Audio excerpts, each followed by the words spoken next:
Assalamualaikum warahmatullahi wabarakatuh. Materi minggu ke-13 adalah mengenai toksisitas tumbuhan obat atau toksisitas herbal medicine. Jadi nanti untuk materi saya ambilkan dari beberapa jurnal. Itu jurnal kebanyakan bahasa Inggris ya, ini jurnalnya 1, ini 2 ya. Kemudian jurnal yang lain ini ya. Ya, di jurnalnya ada 3 ya. Kemudian ini jurnal dari bahasa Indonesia ya, dari B2P2TOT. Ini nanti juga saya ambilkan juga beberapa materi. Kemudian ini tumbuhan obatnya saya review ya, yang sering dipakai untuk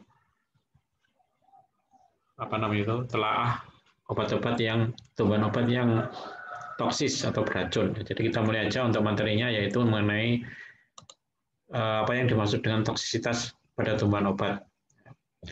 Jadi di sini diceritakan bahwa tumbuhan obat itu banyak sekali dipakai ya, karena banyak orang beranggapan bahwa tumbuhan obat itu adalah aman, ya, safe atau aman. Tapi sebenarnya tumbuhan obat itu kalau diteliti lebih jauh itu sebenarnya ya tidak aman 100% ya. Misalnya ini untuk wanita hamil ya, itu juga berisiko toksis atau racun terhadap janin ya. Nah, kemudian ini juga dikatakan bahwa di sini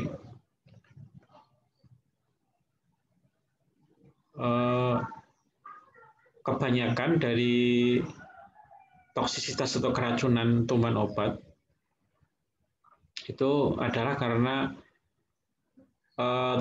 ada kejadian di mana orang yang menggunakan itu tidak bisa membedakan ya, apakah tumbuhan obat itu benar-benar apa yang dimaksud atau bukan ya. Karena memang tumbuhan obat itu mirip ya, banyak yang mirip ya, atau misidentifikasi ya, mirip ya. Jadi tumbuhan obat itu bentuk daunnya itu mirip sehingga dia ingin menggunakan A tapi ternyata yang dipakai adalah B. Ya, ini juga sering terjadi ya. Misalnya contohnya jamur ya, jamur-jamur itu juga mirip bentuknya ya. Atau perbedaan antara daun dewa dengan patikan kebo ya, itu juga sulit dibedakan ya. Jadi memang butuh orang yang punya skill yang baik untuk membeda-bedakan antar spesies tumbuhan obat. Jadi di sini kalau boleh saya ringkas ya, boleh saya ulangi bahwa tumbuhan obat itu tidak sepenuhnya aman ya, karena ada beberapa faktor ya, toksis ya, yang menyebabkan toksis atau keracunan. Itu pertama karena orangnya itu sedang hamil, jadi itu juga bahaya ya kalau minum tumbuhan obat. Kemudian ketika ada orang yang salah identifikasi ya, jadi waktu mau minum itu dia keliru ya, tumbuhannya itu keliru. Kemudian salah menyiapkan ya, jadi proses penyiapannya itu, proses preparasinya itu salah ya. Misalnya terlalu banyak ngambil ya, misalnya yang harusnya diambil 1 jari jadi 2 jari ya, misalnya daunnya itu diambil terlalu banyak ya. Jadi misalnya aja contohnya yang gampang itu adalah ada orang mau minum menurunkan tekanan darah, dia minum seledri tapi ngambilnya terlalu banyak ya, misalnya salah menyiapkannya salah ya, sehingga akibatnya juga bisa fatal ya. Atau daun kelor contohnya, daun kelor itu kalau direbus berkali-kali itu malah justru bikin orang itu mabok ya, jadi itu salah menyiapkan. Dan untuk menyiapkan ini memang diperlukan orang yang trained person atau orang-orang yang ahli ya, orang-orang yang mempunyai pengetahuan ya, jadi tidak sembarangan ya. Kemudian ini itu mengenai hal-hal yang harus diperhatikan ya, terkait dengan toksisitas atau keamanan dari tumbuhan obat. Jadi orang harus benar-benar ahli ya, harus bisa membeda-bedakan spesies tumbuhan obat dan pastikan bahwa yang minum itu sedang tidak hamil.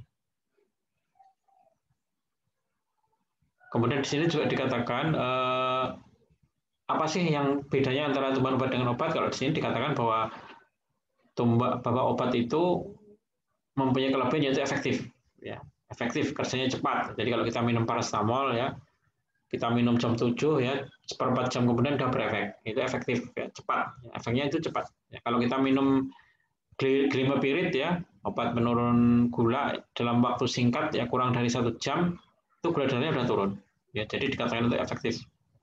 Tetapi mempunyai efek samping atau side effect. Ya, jadi kalau ada orang minum obat, tentunya efek sampingnya juga ada. Ya, misalnya aja kalau kita minum simvastatin ya, simvastatin itu adalah obat yang digunakan untuk menurunkan kolesterol. Itu efeknya juga cepat. Ya. Dalam waktu kurang dari 8 jam, kolesterolnya sudah mulai menurun. Tapi efek sampingnya juga ada ya. Misalnya ototnya jadi nyeri ya. Efek samping dari simvastatin itu ototnya jadi nyeri. Tetapi herbal medicine atau obat-obat herbal itu dikatakan mempunyai efek samping juga, tapi lebih sedikit, tetapi tingkat keefektivitasnya itu masih kurang. Ya, misalnya kalau kita mau menurunkan gula darah, ya, itu kalau pakai daun salam itu bisa, tetapi kan prosesnya lama ya, bisa berminggu-minggu, bisa berhari-hari. Ya, jadi ada kelebihan, ada kekurangannya, sehingga dikatakan bahwa herbal dan obat itu bisa dikatakan saling mengisi ya, karena memang kalau obat itu efeknya cepat, kalau herbal itu efeknya lambat. Nah, kemudian untuk kondisi sekarang banyak orang yang akhirnya juga mungkin kalau minum obat juga tidak terlalu banyak perubahan ya, mungkin sering masih minum terus ya, akhirnya banyak orang yang mungkin pindah ya atau menggunakan pengobatan herbal atau herbal medicine. Menurut catatan itu 8% ya, ini catatan di Amerika ya, 8% orang-orang yang masuk ke rumah sakit ya itu karena mereka itu mengalami reaksi efek samping obat ya, obat-obat kimia maksudnya. Jadi banyak orang yang ternyata masuk rumah sakit itu 8%-nya itu keracunan ya, istilahnya keracunan. Misalnya ada 1.000 orang itu 80 orang diantaranya itu adalah keracunan. Jadi cukup banyak ya angka prevalensinya, ya, keracunan obat. Bahkan di sini dikatakan juga di Amerika itu catatannya itu 100.000 orang meninggal ya karena toksisitas. Ya. Sejauh ini sudah ada 100.000 orang meninggal karena toksisitas. Ya, catatan di Indonesia itu belum ada, tapi di Amerika itu catatannya seperti itu. Kemudian di sini juga dikatakan bahwa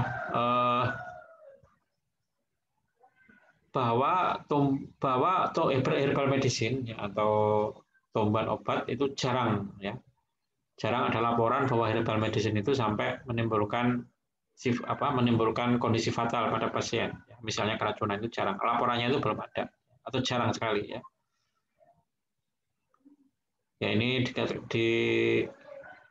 bisa dikatakan seperti itu ya. Jadi catatannya itu ada. Ya.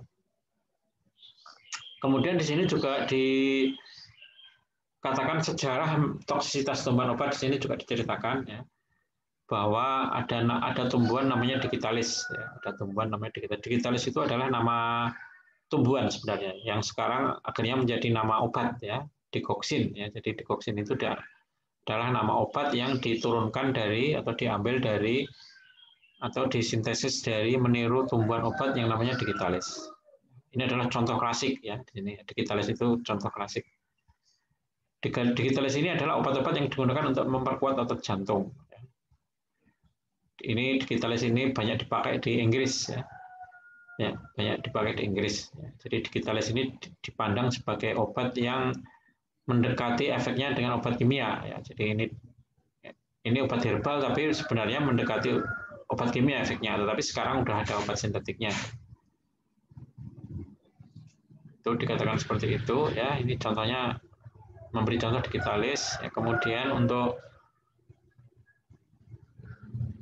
ini adalah tadi ya, mengulang ya, dari bahwa obat-obat herbal itu jarang menimbulkan efek samping ya, jarang menimbulkan efek samping. Di sini juga dikatakan bahwa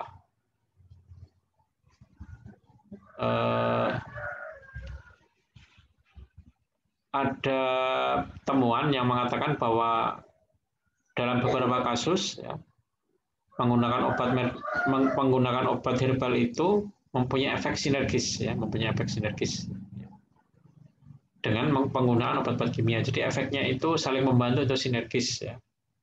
Atau kalau dalam bahasa farmasi itu agonis ya, jadi memperkuat efeknya.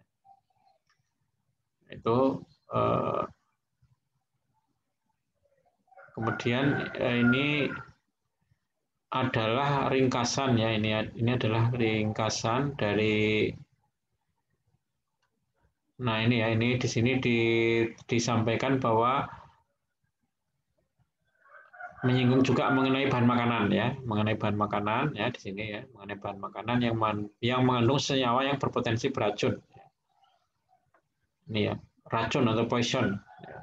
Contohnya di sini adalah senyawa-senyawa mengandung cyanogenik glikosida ya di dalam tumbuhan buah ya. Buah mengandung cyanogenik glikosida ya. Kemudian ada juga alpha gliadin. Ini terkandung di dalam owat ya, di dalam owat. Owat itu semacam gandum. Kemudian di sini juga dikatakan juga thiocyanid ya pada beberapa sayur ya, lektin dan sebagainya. Ini sebenarnya adalah tumbuhan yang mempunyai potensi kandungan yang mempunyai potensi beracun. Jadi selain tumbuhan herbal, ternyata tumbuhan-tumbuhan seperti sayur dan buah itu juga ada yang mempunyai sifat beracun ya. Di sini kandungannya disebutkan ya, thiazonid ya, cyanogenik glikosida ya, dan alpha gliadin ya, itu adalah beberapa senyawa yang terkandung dalam sayur atau buah yang mempunyai potensi menimbulkan keracunan. Kemudian di sini juga dikatakan ya ada obat herbal yang mempunyai sifat beracun ya, toksis atau aman ya di sini ya. Di sini kalau kita melihat ya ada obat herbal yang mempunyai sifat beracun atau racun ya, mempunyai sifat beracun atau racun ya. Di sini tumbuhan herbal yang punya sifat beracun itu di sini disebutkan adalah Atropa belladonna ya, ini yang terkenal adalah Atropa belladonna. Atropa belladonna itu adalah tanaman yang sekarang bahannya itu ya, senyawanya itu disintetis ya. Disintetis menjadi obat yang namanya atropin. Ya, atropin itu adalah obat yang menimbulkan midriasis ya, atau pelebaran pada retina ya, Atropa belladonna. Kemudian digitalis tadi sudah saya singgung ya, digitalis itu adalah tumbuhan yang beracun ya, tumbuhan yang beracun karena digitalis itu mengandung digoxin ya. Itu kalau di Indonesia itu yang terkenal adalah kecubung ya, yang terkenal adalah kecubung. Kecubung itu juga tumbuhan yang beracun ya, nanti akan saya singgung yang mengenai kecubung ini ya. Jadi kalau boleh dikatakan ada obat yang mempunyai sifat racun ya, memang ada tumbuhan obat yang mempunyai sifat racun ya, atau poisoning herbal. Itu contohnya tadi ya, contohnya itu adalah ekstrak Atropa belladonna ya, digitalis species dan Datura metal atau kecubung. Kalau di Indonesia itu kecubung ya. Kemudian di sini juga dikatakan bahwa ada tumbuhan obat, banyak tumbuhan obatnya itu yang mempunyai sifat aman ya, di konsumsi itu aman itu banyak ya. Kemudian ada yang mempunyai sifat toksis ya. Jadi beda ya antara toksis ya, toksik dengan racun itu beda. Kalau racun itu sifatnya itu fatal ya. Kalau toksis itu prosesnya lama ya. Jadi nanti kita akan membahas toksisnya ini ya, bukan racun ya. Kalau racun nanti akan saya singgung juga ya. Obat-obat yang mempunyai sifat racun ya, nanti kebanyakan yang dari Indonesia nanti akan kita singgung mengenai obat-obat yang bersifat racun. Jadi nanti materinya itu banyak yang toksis ini ya, toksisitas herbal ya. Nah, toksis ini sebenarnya dibagi menjadi dua, yaitu toksis yang intinya itu dia itu karsinogenik ya, atau mempunyai efek menyebabkan kanker, dan toksis yang kaitannya dengan hepatotoksisiti atau menimbulkan kerusakan pada liver. Jadi toksisnya itu ada dua ya. Di herbal itu ternyata ada yang toksis ya, ada yang beracun dan ada yang aman ya. Jadi kalau yang aman itu cukup banyak ya, tapi kalau hati-hati dengan yang poison ya, apalagi yang toksis, yang toksik. Kemudian di sini juga disinggung mengenai guidelin ya, atau apa namanya itu, petunjuk bagaimana kita mengkonsumsi obat herbal ya. Jadi petunjuk di sini disinggung, pertama adalah usahakan kalau kita mengkonsumsi obat herbal itu memang sudah ada literaturnya ya, atau ada rekomendasinya. Jadi ada referensinya yang valid ya, yang kita ambil dari jurnal ya. Jadi tidak bisa kita minum obat itu yang asing ya. Jadi itu berisiko. Jadi diusahakan kalau kita mau minum obat herbal atau mengkonsumsi obat herbal itu sudah benar-benar direkomendasikan. Kemudian obat-obat herbal yang baru ya, atau tidak terbukti secara penelitian ya, itu sebaiknya dihindari. Ya, jadi kalau kita mendengar istilah ada obat ini, obat itu, yang kemarin ramai ya, obat kanker ya, dari Kalimantan itu kan juga belum ada bukti ilmiahnya, jadi sebaiknya itu dihindari. Kemudian di sini juga disinggung juga jika kita itu minum obat ya, atau mengkonsumsi obat, kemudian setelah dikonsumsi atau diminum itu beberapa minggu atau beberapa bulan kemudian kok tidak ada efek ya, itu sebaiknya itu segera dihentikan. Jadi minum obat itu kalau kita sudah terlanjur minum ya, tetapi kemudian kok tiba-tiba nggak ada perubahan apa-apa, ya sebaiknya dihentikan saja. Ya misalnya kalau kita misalnya minum gampangnya daun salam lah katanya untuk menurunkan kolesterol ya, kita sudah minum sampai 2 minggu kok kolesterolnya tetap, ya sebaiknya dihentikan. Kemudian di sini juga diberikan perhatian ya.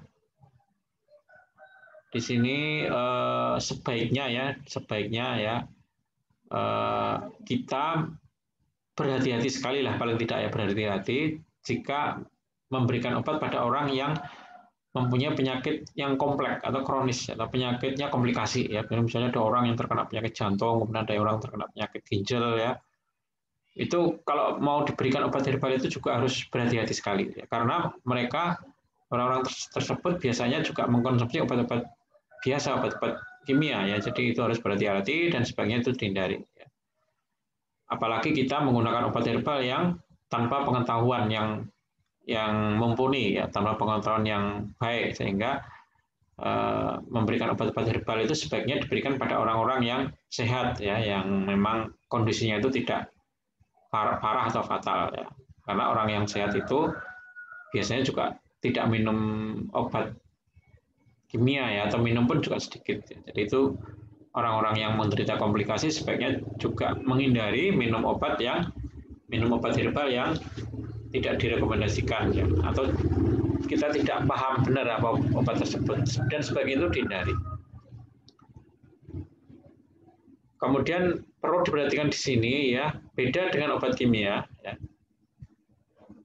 Obat herbal itu dosisnya itu sifatnya itu individual basis ya. Artinya obat herbal itu mungkin orang satu dengan orang lain itu beda-beda mungkin ya. Jadi itu benar-benar harus diperhatikan. Kalau kita minum amlodipin itu ya, misalnya obat menurun tensi, itu kalau kita minum 5 mili atau minum 10 mili itu kan sudah memang terukur ya, sudah diprediksi bahwa nanti tekanan darah itu akan turun ya, sekitar sekian poin, itu sudah diprediksi ya.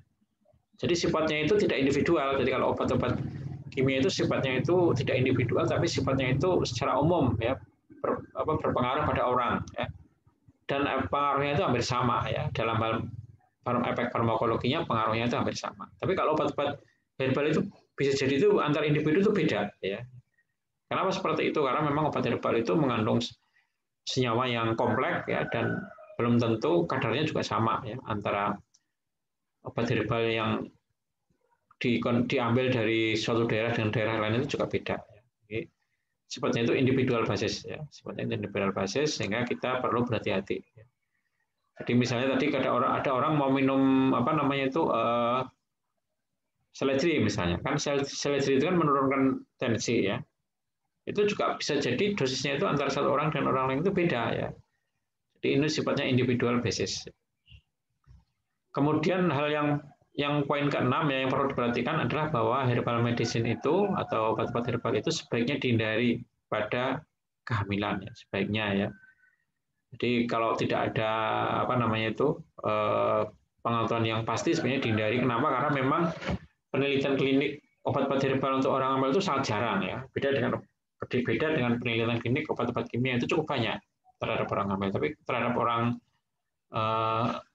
obat herbal yang diteliti pada orang hamil itu literaturnya masih sedikit ya. Sehingga kita tidak bisa memprediksi apakah obat itu aman apa enggak untuk orang hamil itu juga kita sulit memprediksi, sulit memperkirakan, sehingga sebaiknya dihindari. Ya. Sehingga dihindari obat-obat herbal yang dipakai untuk orang hamil ya, kecuali misalnya contohnya obat-obat yang pasti ya itu mungkin bisa ya itu dipakai ya. Tapi sebaiknya memang dihindari ya. Ini adalah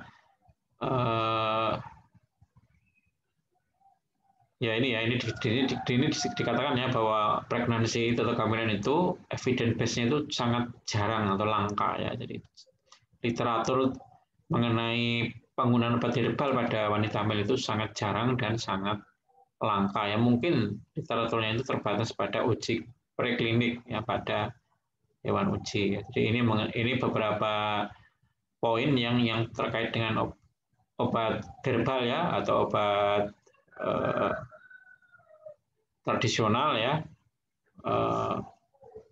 terkait dengan efek samping dan toksisitas ya, kemudian juga apakah obat tersebut menimbulkan keracunan apa tidak.